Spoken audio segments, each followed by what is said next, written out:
Ginawa niya. Pwede ko bang kantahin para isama sa album. And, yun. Sa kabutihang palad po, pinayagan naman po ako ni Mr. Jimmy Bondoc. Thank you very much. Sa pagpayag po na kantahin ko itong inyong napakagandang awitin. And ito po ay hanggang dito na lang. Would you like to explain? Self-explanatory. Basta, alam niyo, kapag kayo nag-iiwalay, iwalay niyo na lang. Wala na yung mga paligid-ligoy pa. Hanggang dito na lang. Diba? But actually, it's a song that I wrote nung may humingi ng payo sa akin. It's not personal. Humingi siya ng payo. Sabi, pare, paano ba makipag-uwalay? Kasi parang sanay na ka na pare. Sabi ko, cold turkey, the only way to break off is wala nang tawagan, pa-cute, ganun. Kasi doon nagkakagulo eh. So, yan.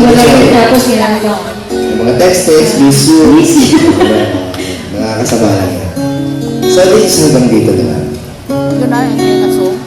Ito na po. Ito na yung pinakaso niya. Meron pang iba. May iba pa yan.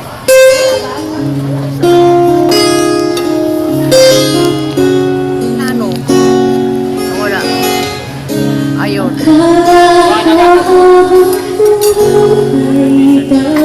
What is na ano?